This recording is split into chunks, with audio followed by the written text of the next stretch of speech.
Jail में mobile और mobile से मिलना तो आम बात थी, लेकिन कैदियों के फरार होने की भी बात अब आम हो चली है।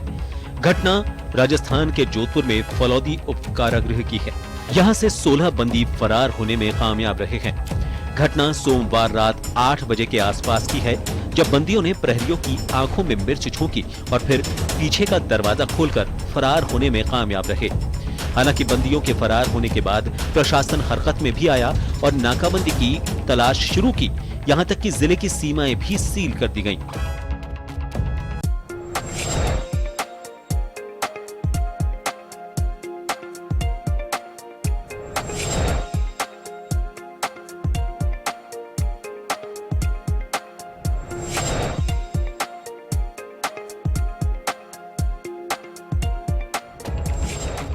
फलौदी की ये पहली घटना नहीं है। इससे पहले गैंगस्टर आनंदपाल तो पुलिस पहरा तोड़कर फरार हो गया था। वहीं पपला गुर्जर को थाने से फरार होने में परेशानी नहीं आई। बड़ी बात घटना के समय की है। घटना होते ही मौके पर गाड़ियां भी अपराधियों को मिल जाती हैं। इस फरारी में प्रशासन पर इसलिए सवाल उठ रहे हैं क्योंकि फलौदी जेल में महज 17 बंदियों की क्षमता है, लेकिन उसमें घटना के समय 60 बंदी थे। वहीं निगरानी में महज 5 प्रहरी ही लगाए गए थे। इनमें 2 महिला प्रहरियों को लगाया गया था। इसी जेल में 3 अप्रैल को मोबाइल और सिम मिलने पर प्रभारी को निलंबित कर दिया गया था। उधर घटना के बाद एक प्रहरी की गतिविधियों को संदिग्ध माना जा रहा है।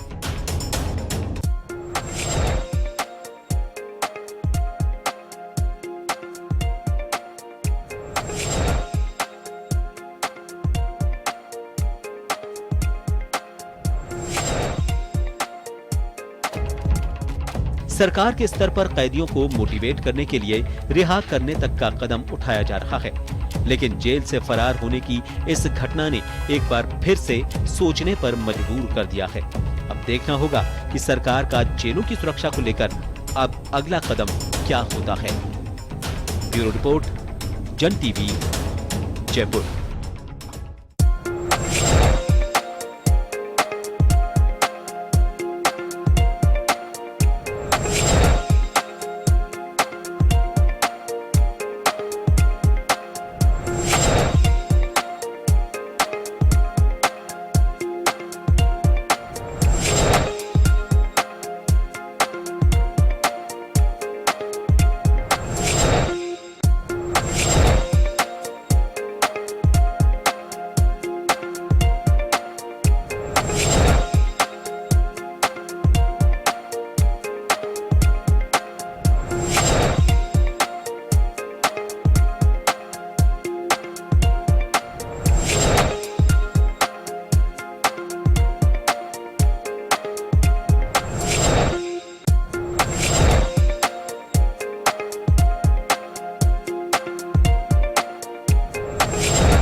नमस्कार, खास खबर में आप सभी का स्वागत है। मैं हूं डॉक्टर प्रभात।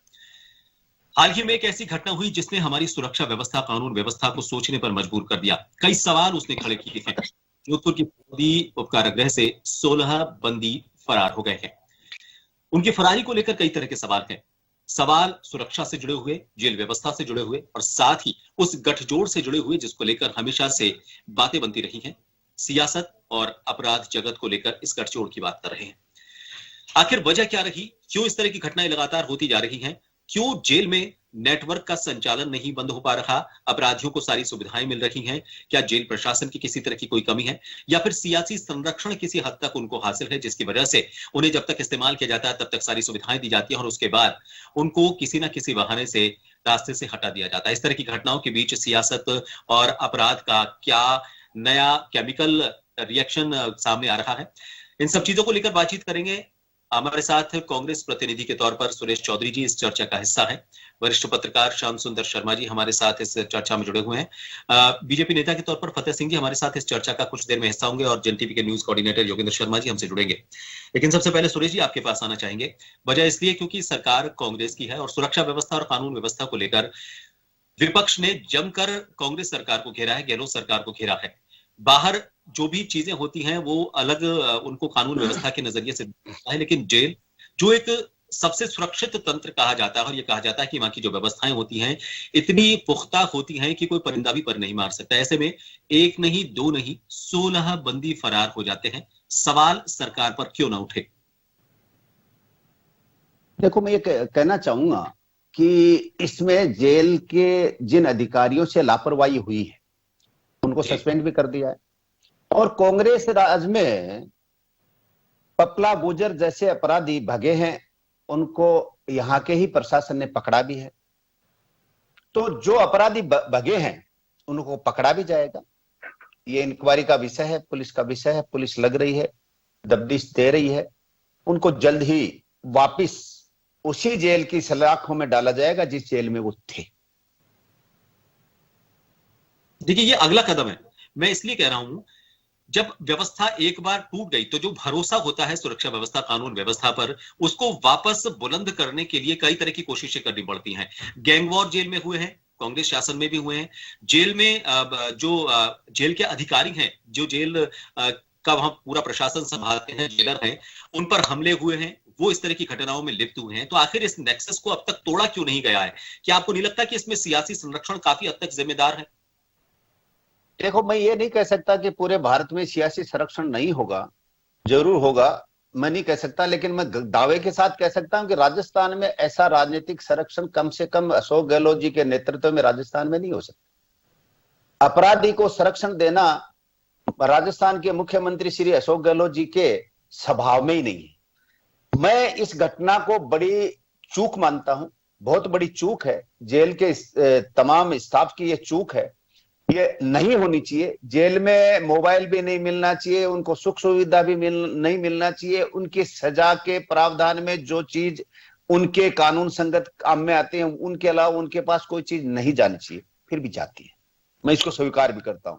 लेकिन डे बाय डे राजस्थान का जेल प्रशासन इसमें पूरा एक्टिव हो रहा है, पूरा उसमें काम कर रहा है। जो भी अपराधी हैं उनको, ये अपराधी भगे हैं जेल के मिर्च डाल के, वो आपके मीडिया को सबको पता है क्या करके वो निकले हैं।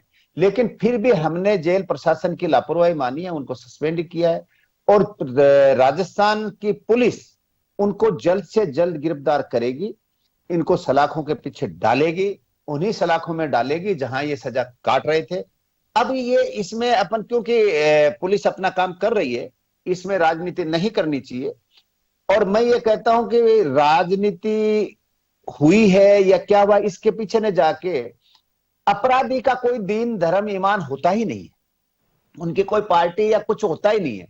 वो जो समाज कंटक है, उनको राजस्थान के उनके हवलिया उनका कोई पहचाने या कोई भगते देखे तो आम आवाम भी उसकी सूचना दे। और पुलिस अपना काम कर रही है, सरकार ने पुलिस को डायरेक्शन दे दिए।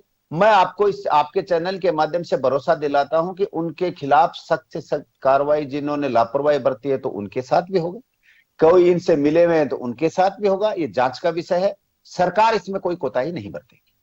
जी। श्याम जी, क्या लगता है आपको इस तरह की जो घटनाएं हो रही हैं, मैं अभी पिछले कुछ सालों के सारे घटनाक्रमों को अगर इसमें शामिल करूं, चाहे पपला गुर्जर का उस बैरक से भागना हो, या फिर हम गैंग जेल के अंदर हथियार मुहैया करवाने, वहां पर मोबाइल नेटवर्क का इस्तेमाल करना, वहां से पूरा नेटवर्क चलाना, उसमें एक और चीज मैं ऐड करना चाहूंगा, जो स्टाफ वहां पर होना चाहिए वो स्टाफ पूरा नहीं है। उसकी व्यवस्था तो सरकार को करनी है, लेकिन वो सरकार की तरफ से नफरी कम है। वहां पर जितने लोगों की वहां पर जगह खाली है वो खाली की खाली पड़ी है। और इसके अलावा अगर हम वहां पर कैदियों की संख्या को लेकर जो नियम कायदे बने हुए, एक जो जेल मैनुअल बना हुआ है, उस जेल मैनुअल के हिसाब से जो व्यवस्थाएं वहां पर होनी चाहिए, कितने बंदी कितने कैदी एक बैरक में होने चाहिए, ये एक नहीं कई तरह की खामियां हैं। क्या इन सभी खामियों की वजह से इस तरह की घटनाएं आए दिन हो रही हैं? श्याम जी। देखिए प्रभात जी, सुरेश जी चाहे बोले सरकार का बचाव करें, लेकिन गंभीर इसमें कमियां पाई गई है। आप जेल में, आप उप जेल है, वहां आपका उप कारागार जो होता है उसका जो देखिए शनिवार को वहां पर मोबाइल मिले और मोबाइल मिलने के बाद वहां निलंबित किया गया जिस अधिकारी को, उसके बाद अधिकारी लगाया नहीं। जब ये घटना हो गई, कल रात को ही ज्वाइन किया उस अधिकारी ने उप कारागार। तो आप जिस जेल में 17 लोगों की रखने की जगह हो, आप 60 लोगों को रखोगे आप, और सुरक्षा के नाम पर, सुरक्षा प्रहरी के नाम पर कितने लोग मौजूद थे सुरेश जी को मालूम है, जितने निलंबित किए वो सबको निलंबित कर दिया। अब आप बताइए, अगर आपके पास 17 लोगों की रखने की जगह और 60 रखो आप वहां पर, और जहां सुरक्षा कर्मी होने चाहिए वहां सुरक्षा कर्मी कितने थे, और वहां महिला सुरक्षा कर्मी भी लगा दी गई थी। अब आप देखिए, जहां पर आपकी हत्या के मुकदमे दर्ज हो, आपके तस्करों के मुकदमे दर्ज हो, और उनको पता है कि हमारे यहाँ उप कारागार वाला अधिकारी है ही नहीं, उनको देखिए सारी चीज पता थी। एक साजिश के तहत वहां पर आई है गाड़ी, और बाकायदा मिर्ची भी झोंकी है, सब्जी भी फेंकी है, और जेल प्रहरी जो एक जिसको निलंबित किया है उसको तो, मधु देवी को तो साथ ही ले गए थे वो, और बाद में बीच में छोड़ा है उन्होंने। तो इतनी बड़ी, आप देखिएगा अब डीआईजी जांच कर रहे हैं।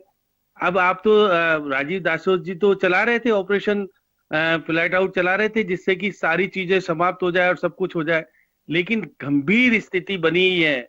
आपने भले आपने निलंबित किया 4 लोगों को, किया होगा निलंबित, लेकिन अपराध की स्थिति बढ़ रही है।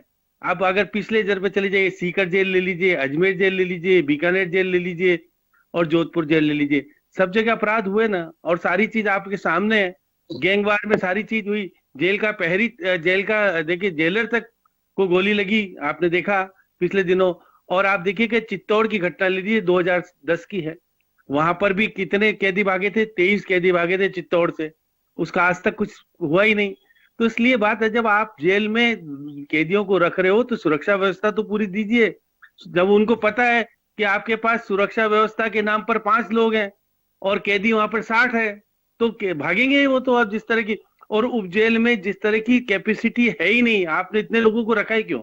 17 को रख सकते थे आप। देखिए, जो अब क्योंकि घटना हो गई, अब डीआईजी भी जांच कर रहे हैं, वहां पे पहुंच गए हैं, आज जांच भी डीआईजी को सौंप दी है। जांच के नाम पर कागजी खाना पूर्ति पूरी हुई होगी, लेकिन जब नहीं, श्याम जी मैं आपकी इस बात से कतई सहमत नहीं हूँ कि जांच में कोई नहीं, आपकी, मैं इस बात से सहमत नहीं हूँ कि जांच खानापूर्ति होती है, जांच होती है, जांच खानापूर्ति नहीं होती है। जांच खानापूर्ति होती तो पपला गुर्जर नहीं पकड़ा जाता। श्याम जी, इस बात को आपको भी स्वीकारना पड़ेगा। एक बार सुनिए, ये सुरक्षा के बाद आप बोलिएगा, मैं नहीं बोलूंगा आपके लिए। अगर आपके पास बंदी रखने की 17 जगह थी, 17 बंदियों को रखना चाहिए था, 60 बंदी रख रहे हो आप, सुरक्षा के नाम पर आप 6 लोग मौजूद हैं वहां पर, कैसे सुरक्षा करेंगे उनकी पूरी? और उसमें भी 2 महिला लगा रखी है। तो ये कमियां किसकी थी? जेल प्रशासन की निश्चित रूप से कमियां थी। अब जांच करोगे तो ये सब जांच में आएगा सामने। आप जांच में क्या कहोगे कि हमारा कोई कमी नहीं थी, हमने तो पूर्ति कर दी। इसलिए मान के चलिएगा, जेल में आपके पास प्रहरी पूरे है ही नहीं। ये कोई आप फलोदी की बात मत करिएगा, बाकी जगह की भी स्थिति खराब है। फलोदी तो उप जेल थे, आप देखिएगा, आपने बहरोड में भी स्थिति बनी थी पहले। तो ये उप कारागार आपने बना तो दिए, लेकिन उसकी कैपेसिटी से ज्यादा अगर वहां रखोगे लोगों को तो ये घटना घटित होगी निश्चित रूप से, मान के चलिएगा। आपने भी कहा है कि हम जेल के प्रहरियों की भर्ती कर रहे हैं। अब जब जेल के प्रहरी आपके पास है ही नहीं, आप होमगार्ड को लगा दीजिए, नहीं लगा पा रहे हो, आप आरएसी के जवान लगाई नहीं लगा पा रहे हो, क्योंकि आप वहां पर लोकलाइज तरीके से लगाते हो। ये शनिवार की घटना बता रहा हूँ कि वहां पर निलंबित किया है उप कारागार जो अधिकारी होता है, उप जेलर जो होता है, उसको निलंबित किया है शनिवार को। जब आपके पास शनिवार को निलंबित कर दिया और उसके पास नए अधिकारी ने ज्वाइन नहीं किया, अब ज्वाइन किया है तो अभी आप देखिए, जैसे ही जब सारी चीज घटना खुली है तो अभी लगाया है। आप अभी अगर उसको लगाया है तो आप देखिए जिसको निलंबित किया है उसमें निलंबित 4 लोगों को किया निलंबित, तो आपके पास 7 ही अधिकारी थे, 7 ही थे ना सुरक्षा कर्मी, और 7 में से भी 5 ही थे उस वक्त मौजूद। तो ये घटना होना स्वाभाविक था बिल्कुल। देखिए देखो, जो अंदर बंदी थे उनको पता था कि हम लोग ज्यादा हैं, सुरक्षा कर्मी है कम। तो जब वो बैरिकों में वापिस लौट रहे थे तो मिर्ची कहाँ से आई उनके पास? इसका मतलब है कि लकीना तो था ही। उसके बाद सब्जी फेंकी गई और 2 महिला पैरी मौजूद थी वहां पर। महिला पैरी को एक को तो उठा के ले गए, वो पिछले गेट से गए हैं सुरेश जी। मैं क्योंकि इसको कल से देख रहा था, रात को जिस घटना हुई उसके बाद जिस प्रकार से नाकेबंदी की है, नाकेबंदी में अब उनके घरों पर भी दबिश दिए, अभी तक आपने एक को भी पकड़ नहीं पाए हो। तो लचर व्यवस्था तो है, और आप उस वहां करें जहां बॉर्डर स्थिति है, जहां की स्थिति अच्छी नहीं है। आप उसके लिए उप कारागार को सुरक्षा की दृष्टि से आपको बदलाव करना पड़ेगा निश्चित रूप से, क्योंकि बड़े जेल तो निश्चित रूप से सुरक्षित है हमारे, और जहां पर आरएसी लगा दी है और बाहरी लोगों का संपर्क नहीं है, क्योंकि अभी तो कोरोना की वजह से हमने मिलने पर प्रतिबंध लगा रखा है।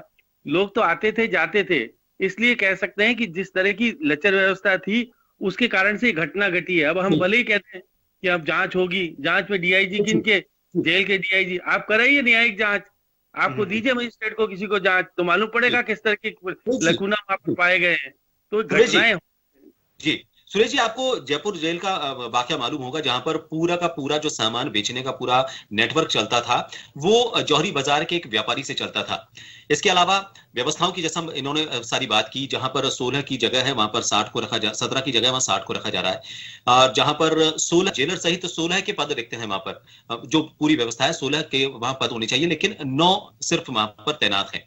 तो एक तो स्टाफ की कमी, दूसरा आप देखिए कि इससे पहले जो मोबाइल मिले थे, मोबाइल मिलने को लेकर वहां पर जो जैमर लगाने को लेकर 4G और 5G जैमर इनको लगाने को, और 3G जैमर, ये व्यवस्थाओं में तो सारी बात हो रही है कि हम अब 4G के लिए अपग्रेड करेंगे या 5G के लिए अपग्रेड करेंगे, क्योंकि कैदियों की वही बात है, तू डाल में बात। अगर वो आप कुछ सोचते हैं उससे एक कदम आगे के लिए वो सारी प्लानिंग कर लेते हैं, तो क्यों नहीं सरकार अभी तक उन चीजों को इंप्लीमेंट नहीं कर पा रही है? मोबाइल क्यों इस्तेमाल किए जा रहे हैं? क्योंकि मोबाइल के जरिए ना सिर्फ वो बाहर के लोगों से संपर्क में रहते हैं, बल्कि पूरा का पूरा जो गैंग है वो अंदर बैठकर बहुत सेफली नेटवर्क को पूरा चलाते हैं। इसके अलावा इस वाले मामले में भी अगर हम बात करें, जाहिर तौर पर उन्होंने बाहर किसी ना किसी से जरूर बात की होगी, क्योंकि बाहर उनको लेने के लिए एक गाड़ी खड़ी हुई थी, उसके बाद वो सब वहां से भागे, तो मोबाइल का इस्तेमाल किया होगा। तो अब तक ये मोबाइल नेटवर्क जाम करने को लेकर जो कागजों में चीजें चल रही हैं, क्यों राजनीतिक स्तर पर इतनी मजबूती नजर नहीं है कि इसको फटाफट से इंप्लीमेंट किया जाए, ताकि कम से कम एक जो कमी है उसको तो दूर किया जाए?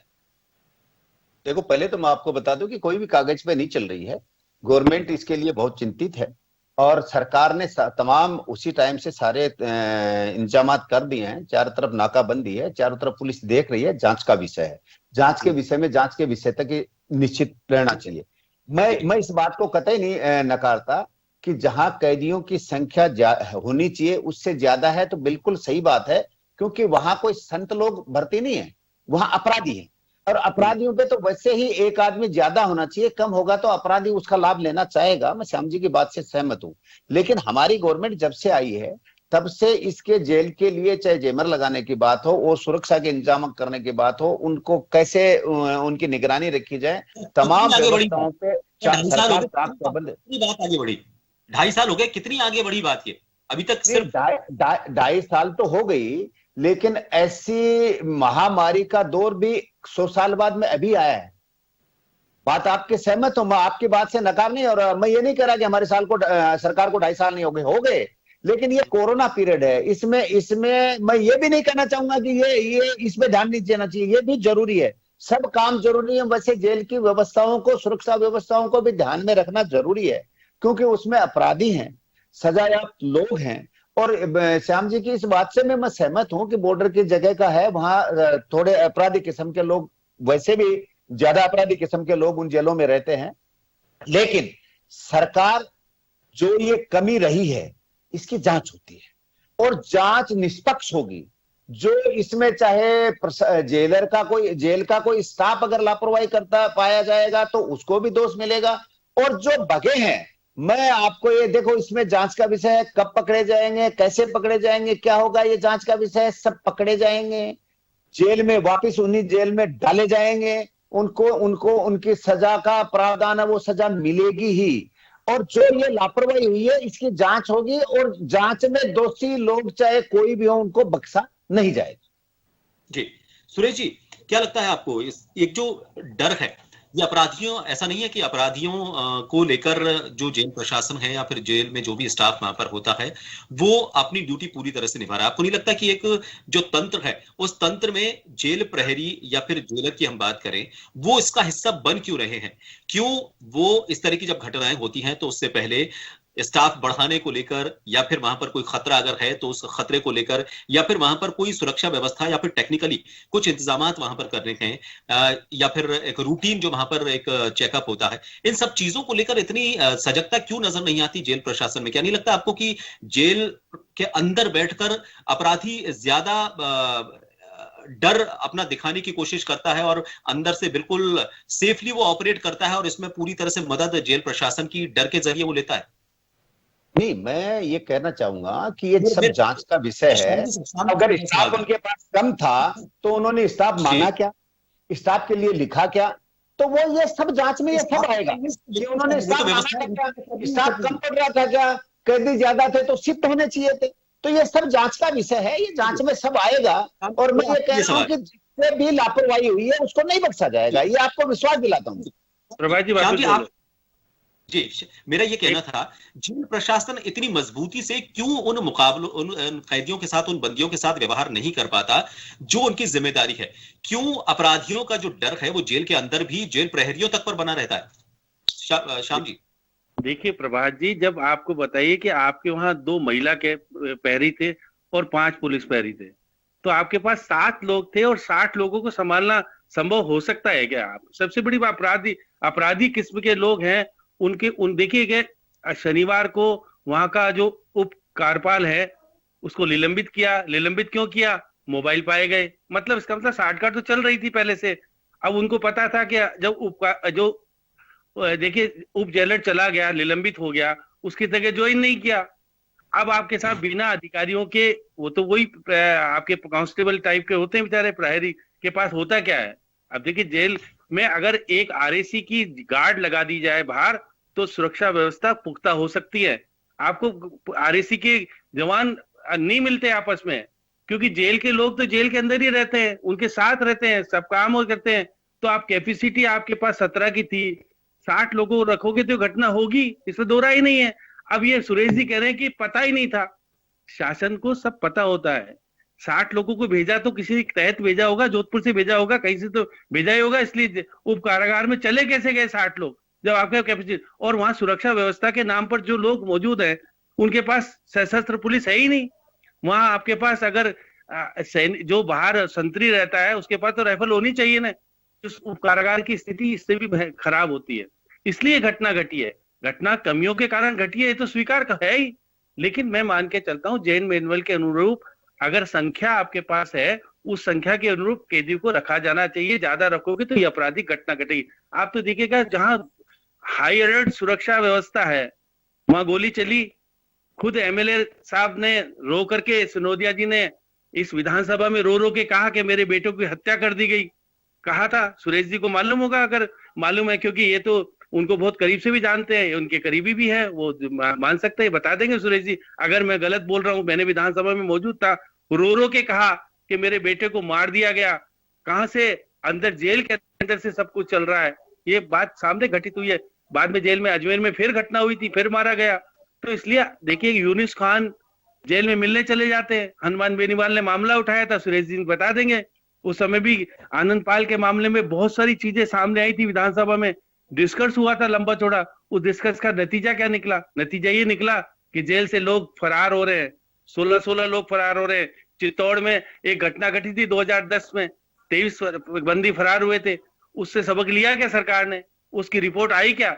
ये सारी घटनाएं हो रही है, मुख्यमंत्री जी को दोषी ठहराना की बात तो होनी नहीं चाहिए, क्योंकि मुख्यमंत्री जी नहीं कहेंगे डीजी को छोड़ रखा खुला, काम कीजिएगा, क्योंकि वो कहते हैं कि हमको स्टाफ नहीं दे रहे हो। तो कमियां हैं सरकार की, और सरकार कहती है कि हम भर्ती नहीं कर पाए, भर्ती करते हुए कुछ ना कुछ लकुना आ जाता है। जेल प्रहरियों की भर्ती कब से नहीं हुई है, बहुत टाइम से नहीं हुई है, इसलिए जेल प्रहरियों की भर्ती होनी चाहिए, सुरक्षा व्यवस्था पुख्ती होनी चाहिए। उससे पहले हमको होमगार्ड लगा करके कोई सुरक्षा व्यवस्था तो पुख्ता करनी पड़ेगी, आरएसी के जवान लगाने पड़ेंगे, क्योंकि हमारी सुरक्षा व्यवस्था अगर जेल की नहीं होगी तो रोज अपराधी भागेंगे, और अपराधी भागेंगे तो फिर और कुछ कार्य करेंगे। इसमें से देखिए 4 तो हत्या के मामले वाले भागे, 9 जो मादक पदार्थ की तस्करी करते थे वो लोग थे, ये अंडर ट्रायल थे, इनको जेल नहीं हुई थी, अंडर ट्रायल में रखे जा रहे थे। तो इसलिए निश्चित रूप से सुरेश जी को स्वीकार करना चाहिए, और जो कि इनके मंत्री जी हैं, मंत्री जी बहुत बोलते भी बहुत है, वो कोशिश करते हैं कि मैं कर रहा हूं, लेकिन वो कर नहीं पा रहे हैं। इसलिए मैं मान के चलता हूं कि ये सुरक्षा व्यवस्था को, क्योंकि मुख्यमंत्री जी खुद गृह मंत्री हैं, इसलिए उनको देखना पड़ेगा, और जो केंद्रीय कारागार है उसकी सुरक्षा व्यवस्था बढ़ानी चाहिए, और जो उप कारागार जो बने हुए हैं उसकी व्यवस्था पर एक बार मंथन करके ये मालूम करना पड़ेगा कि कितने बंदी हम रख सकते हैं, उससे ज्यादा बंदी नहीं रखने जानी है, और रखे तो फिर उसकी अतिरिक्त सुरक्षा व्यवस्था दी जानी चाहिए, जो कि फलोदी में मौजूद नहीं थी। अगर होती, 60 लोगों ने हमला किया, वो कह रहे हैं ना, हमला किया, और हमला करने के बाद 2 महिला जो पहरी थी, एक को तो उठा के ले गए, एक के अंदर 3 के मिर्ची फेंक दी, तो बचे कितने? उनको पूरा पता था इस बात का। और देखिए इसमें क्या होता है कि एक जो दरवाजे का ताला है वो बंद रखा जाता है जब दूसरे का खोला जाता है, और जब दूसरे को बंद किया जाता है तब पहले को खोला जाता है। कई तरह की खामियां हैं, और इसमें ये भी सामने आ रही है चीजें कि जो वहां पर स्टाफ था उसकी आधा घंटे बाद जो वीडियोग्राफी सामने आई है उसमें उनकी वर्दी बिल्कुल सही सलामत है, लेकिन जब बड़े अधिकारी उनके सामने जांच के लिए पहुंचते हैं तो पता चलता है कि उनकी वर्दी फटी हुई है। खैर जांच का विषय, उसमें चीजें सामने आएंगी। लेकिन सुरेश जी आप कुछ चीज कहना चाह रहे थे, लेकिन उसमें मैं एक सवाल बीच में ऐड करना चाहूंगा। ये अभी तक जैसे 2010 के मामले को लेकर इन्होंने बात की, लेकिन जेल के अंदर जेलर की हत्या हो जाना, जोधपुर का मामला मैं आपको याद दिला रहा हूं, अगर इस तरह की घटनाएं हो जाती हैं तो एक बड़ा डर उन अपराधियों के जहन में डालने की जरूरत है। वो डर किस तरह से डाला जाए? आप अपना जो जवाब देना चाह रहे हैं उसके साथ मैं इस सवाल का जवाब भी आपसे चाहूंगा, क्योंकि व्यवस्था सियासत देखती है। देखो प्रभात जी, मैं आपको एक बात बताऊं कि 10 में क्या घटना हुई, सिनोदिया जी के बच्चे के साथ क्या घटना हुई, ये सब बातें हमें पता भी है। उस घटना में कौन लिप्त थे वो भी पता है, सब बातें सही है। लेकिन एक बात माननी पड़ेगी कि वर्तमान समय में मुख्यमंत्री अशोक गहलोत जी के यहाँ लापरवाही हो जाए या जेल में राजनीतिकरण हो जाए, ये कतई संभव नहीं है। मैं राजस्थान के आम आवाम को आपके चैनल के माध्यम से विश्वास दिलाता हूं। ये बात सत्य है कि जेलर, वहां का उप जेलर हो चाहे उप जेलर हो, वो डिमांड करेगा कि मेरे पास इतने कैदी हैं, ये सुविधा चाहिए, इतना स्टाफ चाहिए, इतनी नफरी चाहिए, वो होनी चाहिए। लेकिन वो मांगेगा कौन? जेलर ही तो मांगेगा ना। अब जेलर ने लापरवाही की है, उप जेलर ने लापरवाही की है, उसके मोबाइल अगर वहां पकड़े जा रहे थे तो जांच हुई तभी तो पकड़े गए ना। तो उनके लिए वो जिसने ज्वाइन करनी चाहिए थी उसके ज्वाइन क्यों नहीं की, ये सब जांच का विषय है। जांच में दोषी को बख्शा नहीं जाएगा।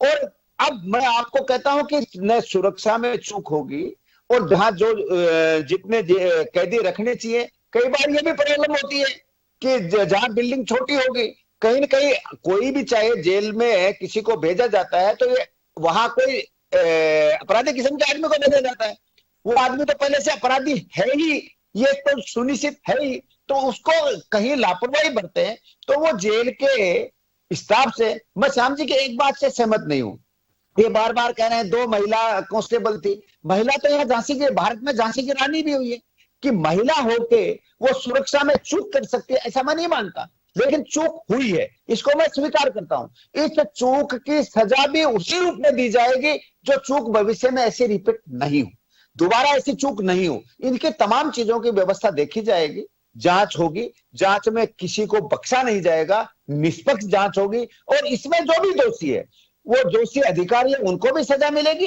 कहां से ये लापरवाही है, क्यों हुई है, ये तो जांच का विषय है। जांच करने के बाद में निष्पक्ष, दोबारा आपके चैनल पे जांच होने के बाद में बैठेंगे और आपको बताएंगे देखो निष्पक्ष जांच हुई है। जी श्याम जी, आपको नहीं लगता कि तकनीकी तौर पर हम अभी अपने आप को इतना एडवांस नहीं कर पाए हैं, जिसकी वजह से चाहे इस तरह की घटनाओं के पहले जो मोबाइल इस्तेमाल किया जाता है, सोशल प्लेटफॉर्म इस्तेमाल किया जाता है। आपने देखा होगा आनंद पाल वाले मामले में या फिर इसके अलावा भी कई अपराधी ऐसे हैं जो जेल के अंदर से अपने सोशल प्लेटफॉर्म को इस्तेमाल करते हैं, उसे ऑपरेट करते हैं। फेसबुक हो गया या फिर दूसरे जो जरिए होते हैं, वहां पर वो अपने बर्थडे तक के फोटो डालते हैं और वहां पर किस तरह से सेलिब्रेशन किया जा रहा है, गन उनके हाथ में है, जेल के अंदर की चीजें। तकनीकी तौर पर आपको नहीं लगता कि जेल प्रशासन या जेल प्रशासन में लगे हुए जितने भी लोग हैं उनको, और या फिर एक अलग से एक विंग बनाई जाए ताकि तकनीकी तौर पर चाहे घटना से पहले अगर कोई ऐसी घटना हो रही है, मोबाइल पर अगर किस तरह का कोई डिस्कशन चल रहा है, कोई प्लानिंग चल रही है, या फिर घटना के बाद वो कहां गए हैं, उनके तकनीकी तंत्र को थोड़ा सा और मजबूत करने के लिए एडवांस लेवल की उनको ट्रेनिंग दी जाए। प्रभात जी, आप तो तकनीक की बात तो बाद में करोगे ना। आपकी अगर 60 कैदी, अगर 17 की जगह 60 लगा के रखोगे वहां पर, और सुरक्षा के नाम पर 7 लोग होंगे जिसमें 2 महिला प्रहरी होंगे, उनके पास किसी के पास आधुनिक हथियार नहीं थे, डंडे से कोई हो सकती है कि सुरक्षा व्यवस्था? अब सुरेश जी को, क्योंकि मैं नहीं कहना चाहता, लेकिन यहाँ कमियां हैं, उस कमियों को दूर करेगा सरकार, दूर को करना चाहिए। अब आप डीआईजी, आप देखिएगा, अगर आपका जब मैं देख रहा था, उप जेलर निलंबित होता है, किस लिए होता है? वहां पर मोबाइल थे, इसका मतलब मोबाइल का तो मामला चल ही रहा था, बातचीत होती थी और सब कुछ होता ही होगा, जो कुछ होता है, जो होता है जेल में। अब अगर निलंबित कर दिया जाता है और उसके बाद आप ज्वाइन नहीं कर, शनिवार को निलंबित किया गया, अब ज्वाइन जब घटना हो गई है, रात को देखा हनवंत सिंह ने कल किया है ज्वाइन। अब आपके पास अगर अधिकारी नहीं होगा, अब कह रहे जेलर, उप जेलर था ही नहीं ना, दिक्कत तो ये थी, उप जेलर नहीं था, सुरक्षा व्यवस्था में कमी होकर। देखिए, वो जो अपराधी, जो हार्डकोर अपराधी थे, हत्या के अपराधी थे, वो तो इस प्लानिंग में, साजिश में शामिल थे, इसलिए उन्होंने मिर्ची फेंकी, मिर्ची फेंकने के बाद सब्जी फेंकी और पीछे के गेट से निकल गए। मतलब ये है कि वो, और एक जो आप देखिएगा मधु देवी जो वहां पर जेल पह रही थी, महिला जेल पह रही की, बेचारी करेगी क्या? वो अगर 16 के 16 अगर उठा के ले गए उसको और बाहर फेंका उसको जाकर के, और आपने सही कहा, वर्दी बाद में फाड़ी गई है। अब क्या करेंगे आप बताइए? 5-7 कर्मचारी अगर डंडे लेकर के सुरक्षा व्यवस्था दे सकते हैं क्या? सुरेश जी बता दें। इसलिए निश्चित रूप से उप कारागार पर आरएसी की एक कंपनी या जो होती है, गार्ड होती है, वो तैनात की जानी चाहिए, क्योंकि वो गोली मारते हैं सीधे उठा करके। इसलिए हम कहते हैं कि हमारी सुरक्षा व्यवस्था में कमी इसलिए है कि हम उसमें सक्षम तरीके से उस पर ध्यान नहीं देते। अब ध्यान आया है तो मान के चलता हूं मुख्यमंत्री जी आने वाले समय में उप कारागार की सुरक्षा व्यवस्था बढ़ाएंगे। अब देखिए, पपला गुर्जर को जहां रखा था, 200 कर्मचारी, 200 सशस्त्र पुलिस का लगाई थी ना वहां पर, तो आप पपला गुर्जर को रख पाए थे। आज पपला गुर्जर की गर्लफ्रेंड को जमानत मिलती है, जमानत जो भी जमानत होती मिलेगा भी, लेकिन आप अपराधियों को उस जगह पर रखिए जहां की आपके पास सुरक्षा व्यवस्था पुख्ता है। पुख्ता व्यवस्था कौन करेगा? संबंधित वहां के अधिकारी। देखिए, जेल किसके अंदर में थी? जोधपुर के केंद्रीय कारागार की जेल के अंदर आती है वो, और अब आपके डीआईजी वहां जांच करने जा रहे हैं। उससे पहले मालूम होना चाहिए कि 60 लोग मौजूद है और हमने सुरक्षा व्यवस्था केवल 7 लोगों के भरोसे उनको छोड़ा हुआ है, और उनके पास भी सशस्त्र पुलिस मौजूद नहीं है, तो ये घटना होगी। इसलिए भविष्य में घटना नहीं घटे, इसलिए मैनुअल को तरीके से सुधारना पड़ेगा। और जो बड़ी जेलें हैं उसकी व्यवस्था को, जैमर आप लगाते हो, टेक्निक लगाते हो, उन्नत तकनीक हो जाती है, और आप पिछली तकनीक को लगा करके वो सुरक्षा व्यवस्था देते हो, जो जैमर खराब हो जाते हैं, जैमर ठीक नहीं लगते। तो इसकी व्यवस्था को तो हमने जैसे अभी वीडियो कॉन्फ्रेंसिंग के माध्यम से पेशी कराने का शुरुआत की है, तो निश्चित रूप से हार्डकोर अपराधियों को संकोचित करने में रहते हैं, इस दायरे को बढ़ाना पड़ेगा। ये अपराध निश्चित रूप से जो हुआ है वो इस प्रदेश के लिए शोभाजनक नहीं है। बाहर अगर स्थिति जाएगी तो हम कैसे कहेंगे? तो इसलिए निश्चित रूप से ये करनी चाहिए। आपने सही कहा श्याम जी, कई व्यवस्थाएं हैं जिनको सुधारने की जरूरत है, और चूंकि व्यवस्थाएं का काम, अगर कोई नफरी की कमी है, किसी स्टाफ की कमी है, तो उसको व्यवस्था को पूरा करने का काम जेल प्रशासन का है। जेल प्रशासन अपनी मांग सरकार तक रखे, अगर सरकार के संज्ञान में है तो उसे क्यों जल्दी पूरा नहीं किया जाए? कोई भी चीज अगर आगे बढ़ती है, अगर हम नेटवर्क जैमर की अगर बात करें, मोबाइल नेटवर्क जैमर की बात करें, तो वो अभी तक क्यों कागजों में चल रही है? एक चीज नहीं, इसमें कई गलतियां सामने आएंगी, लेकिन उन गलतियों से हम आगे क्या सबक लेते हैं, क्यों इन गलतियों को बार बार दोहराया जाता है, इन पर गौर करने की जरूरत है, ताकि फिर इस तरह की घटनाएं ना हो। लोगों पर जो विश्वास बना हुआ है कानून व्यवस्था पर, सुरक्षा व्यवस्था पर, वो विश्वास यूं ही मजबूत बना रहे, इसको गंभीरता से सोचने की जरूरत है। आप दोनों का बहुत बहुत शुक्रिया इस खास खबर में हमसे जुड़ने के लिए। मुझे भी दीजिए इजाजत, नमस्कार।